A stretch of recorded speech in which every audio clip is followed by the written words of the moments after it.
رحم اللہ من قرأ الفاتحہ۔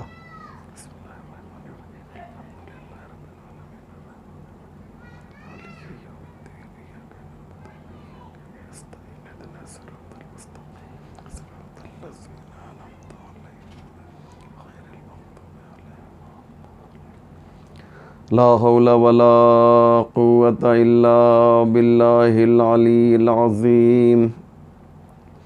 حسبنا اللہ ونعم الوکیل، نعم المولا ونعم النصیر۔ اعوذ باللہ من الشیطان اللعین الرجیم، بسم اللہ الرحمن الرحیم۔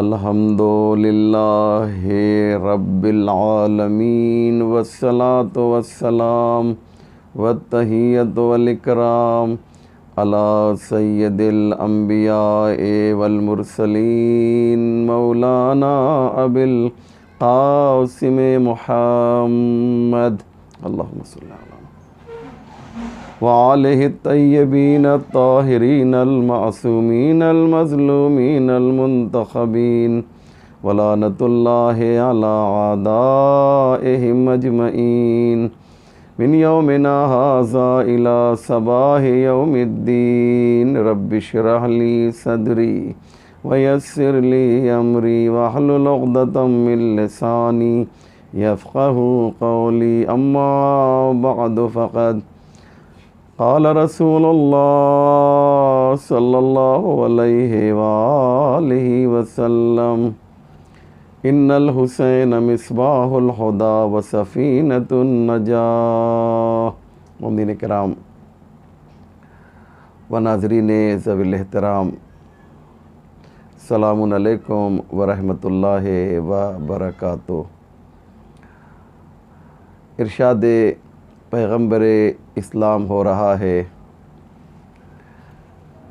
کہ ان الحسین مصباح الہدی وسفینۃ النجاہ، حسین ہدایت کا چراغ ہے اور کشتی نجات ہے۔ ہدایت چاہیے تو حسین سے وابستہ ہو جاؤ، اور اگر نجات کے خواہش مند ہو تو وہ بھی تمہیں حسین ہی کے ذریعے سے ملے گی۔ اور ظاہر سی بات ہے، جس کے پاس ہدایت ہوتی ہے اسی کو نجات ملتی ہے۔ اگر ہمارے پاس ہدایت نہیں ہے تو ہمیں نجات نہیں مل سکتی۔ بغیر ہدایت کے نجات ممکن نہیں ہے۔ اس لیے پہلا مرحلہ یہ ہے کہ ہم ہدایت حاصل کریں، یہ کام ہمیں کرنا ہے، لیکن نجات کا تعلق اللہ سے ہے۔ پروردگار وہ نجات دینے والا ہے۔ ہدایت کا انتظام تو اللہ کرتا ہے، ہادی تو اللہ بھیجتا ہے، لیکن اس ہدایت کو لینے کے لیے ہمیں ہادی تک پہنچنا ہوگا، اور جب ہم ہادی تک پہنچ جائیں گے تو پھر پروردگار کہتا ہے، اگر تم نے خود کو میرے ہادی تک پہنچا دیا تو میں تمہیں جنت تک پہنچا دوں گا، میں تمہیں کوثر تک پہنچا دوں گا، میں جنت کی نعمتوں کا تمہیں مستحق اور حقدار بنا دوں گا۔ لیکن شرط یہ ہے، حسین سے وابستہ ہو جاؤ، کیونکہ حسین ہدایت کا چراغ ہے، کیونکہ حسین ہدایت کی روشنی ہے۔ ہدایت خود ایک نور ہے، ہدایت خود ایک روشنی ہے۔ اس لیے پیغمبر نے فرمایا کہ حسین ابن علی کشتی نجات بھی ہے۔ الحمدللہ یہ ماہ محرم کی آج دوسری تاریخ ہے، اور ابھی تو آغاز ہوا ہے ماہ محرم الحرام کا۔ ہم اس محرم میں مجلسوں کے ذریعے، نوحوں کے ذریعے، مرثیوں کے ذریعے، سلام کے ذریعے اپنی وابستگی کا اعلان کرتے ہیں۔ یاد رکھیے گا، حسین کو ہماری مجلسوں کی ضرورت نہیں ہے، حسین کو ہمارے نوحوں کی ضرورت نہیں ہے، حسین کو ہمارے عزاداریوں کی ضرورت نہیں ہے۔ یہ ضرورت تو ہمیں ہے، جیسے نماز کی ضرورت ہمیں ہے، اللہ کو ہماری نماز کی ضرورت نہیں ہے۔ اگر پوری کائنات بے نمازی ہو جائے تو اللہ کا کچھ بگاڑ نہیں سکتی ہے، اور پوری کائنات اگر نمازی ہو جائے تو بھی اللہ کو کوئی فائدہ نہیں پہنچا سکتی۔ بالکل اسی طریقے سے اگر پوری کائنات حسین کو فراموش کر لے تو حسین کا کوئی کچھ بگاڑ نہیں سکتی ہے، اور اگر پوری کائنات عزادار ہو جائے تو بھی حسین کو کوئی فائدہ نہیں پہنچا سکتی۔ یہ فائدہ تو ہمیں پہنچتا ہے، حسین کی مجلسوں کے ذریعے سے فائدہ ہمیں ملتا ہے، حسین کی عزاداری کے ذریعے سے فائدہ ہمیں ملتا ہے۔ ہم نے عزاداری کو زندگی نہیں دی ہے، بلکہ عزاداری نے ہمیں زندگی عطا کی ہے۔ مومنین، اور یہ عزاداری اتنی اہم ہے کہ ہم اسے سوچ بھی نہیں سکتے۔ اس کی وجہ یہ ہے کہ جو چیز جتنی قیمتی ہوتی ہے اس کے دشمن بھی اتنے ہی زیادہ ہوا کرتے ہیں۔